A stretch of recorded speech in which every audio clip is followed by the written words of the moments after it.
திருவள்ளூர் மாவட்டம் காக்கலூரில் உள்ள ஆவின் பால் பண்ணையில் பெண் ஊழியர் கன்வேயர் பெல்ட்டில் சிக்கி தலை துண்டித்து பலியான சம்பவத்திற்கு அதிமுக பொதுச் செயலாளர் கடும் கண்டனம். விடியா திமுக ஆட்சியில் பட்டாசு ஆலை முதல் பால் பண்ணை வரை எங்குமே தொழிலாளர்களுக்கு பாதுகாப்பு இல்லை என குற்றச்சாட்டு.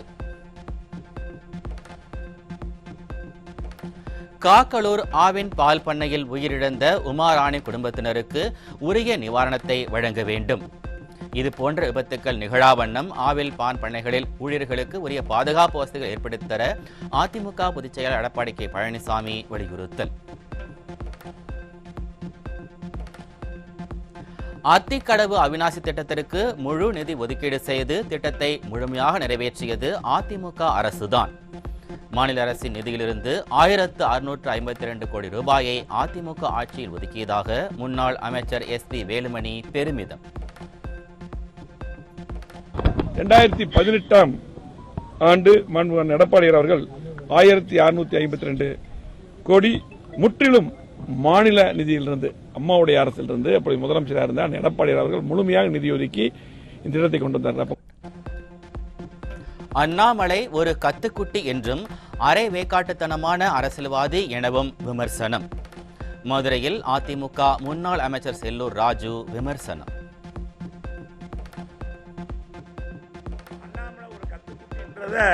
திரும்ப நிரூபிச்சிருக்காரு பாருங்க. ஒரு அறவேக்கடுத்தனமான அரசியல்வாதி. எங்க பொதுச் செயலாளர் நீ கலந்துகிட்டது ஏன்னு கேட்கல. எங்க பொதுச் செயலாளர் என்ன சொல்றாரு, பாரதிய ஜனதா கட்சியை கூப்பிட்டு நடத்த வேண்டிய காரணம் என்ன அப்படின்னு தான் கேட்டார்.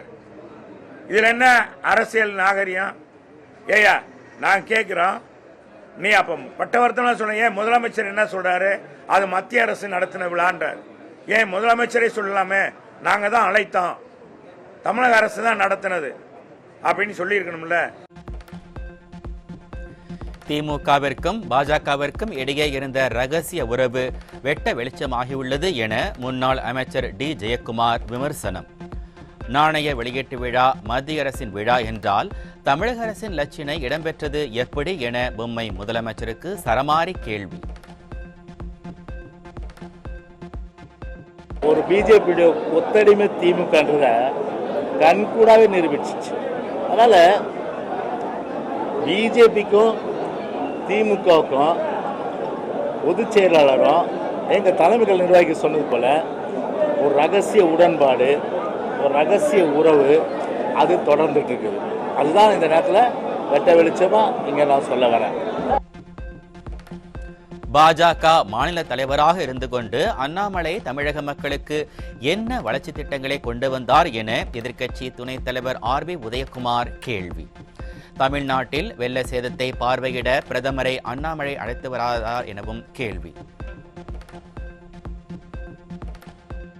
8 முறை இந்த பாரத பிரதமர் மரியாதைக்குரிய மோடிஜி அவர்களை தேர்தல் பிரச்சாரத்துக்கு அழைத்து வந்த நீங்கள் இந்த தமிழ்நாட்டிலே வெள்ளக்காடிலே சிக்கி எத்தனை பேர்கள் உயிரிழந்தார்கள்?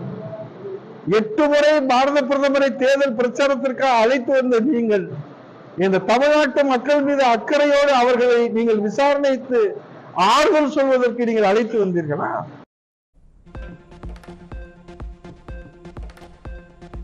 காஞ்சிபுரம், வேலூர், திருவண்ணாமலை, ராணிப்பேட்டை உள்ளிட்ட மாவட்டங்களில் கடந்த 3 ஆண்டுகளில் மட்டும் 6588 பேர் புற்றுநோயால் பாதிப்பு. மார்பகம் மற்றும் கர்ப்பப்பை வாய் புற்றுநோயால் பெண்களும், வாய் புற்றுநோயால் ஆண்களும் அதிக அளவில் பாதிக்கப்பட்டிருப்பதாக அதிர்ச்சி தகவல்.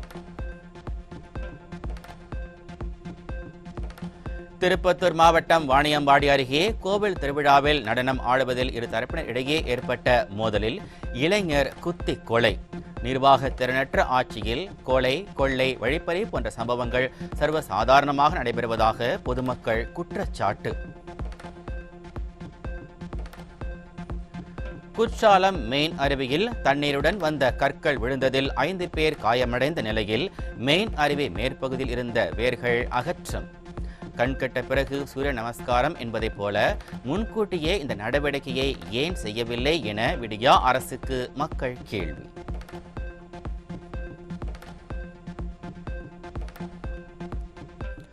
ஆகஸ்ட் 24ஆம் தேதி தமிழக கடற்கரையிலிருந்து இந்தியாவின் முதல் ஹைபிரிட் ராக்கெட் விண்ணில் ஏவப்படும் என தகவல். காற்றின் தரம் உள்ளிட்ட வளிமண்டல நிலைகளை கண்காணித்து விவரங்களை சேகரிக்கும் வகையில் வடிவமைப்பு.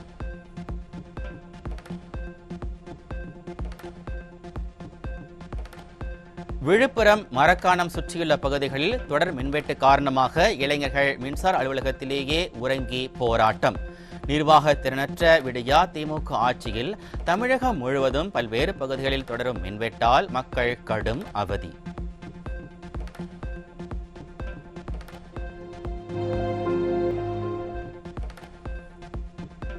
வீட்டுமனை பதிவிற்கு தடையில்லா சான்றிதழ் வழங்க லஞ்சம் பெற்ற திருவெண்ணைநல்லூர் பேரூராட்சி செயல் அலுவலர் சிக்கினார்.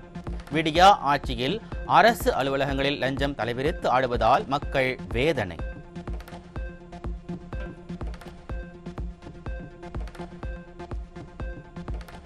தமிழகத்தின் பல்வேறு பகுதிகளில் பெய்த கனமழையால் ஆறுகளில் வெள்ளப்பெருக்கு.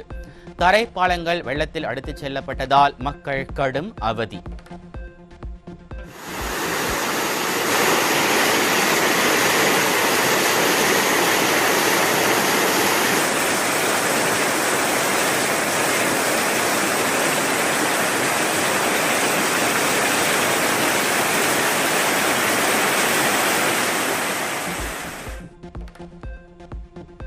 திருப்பத்தூரில் பெய்த கனமழையால் 40க்கும் மேற்பட்ட வீடுகளில் தண்ணீர் சூழ்ந்ததால் பொதுமக்களின் இயல்பு வாழ்க்கை பாதிப்பு. உடனடியாக தற்காலிக மாற்று இடம் வழங்க விடியா அரசுக்கு பாதிக்கப்பட்ட மக்கள் கோரிக்கை. ஆந்திர மாநிலம் அனகாப்பள்ளி அருகே மருந்து தயாரிப்பு தொழிற்சாலை ஏற்பட்ட தீ விபத்தில் சிக்கி பலியானோரின் எண்ணிக்கை 17ஆக உயர்வு. படுகாயமடைந்த 33 பேர் மருத்துவமனையில் சிகிச்சைக்காக அனுமதி.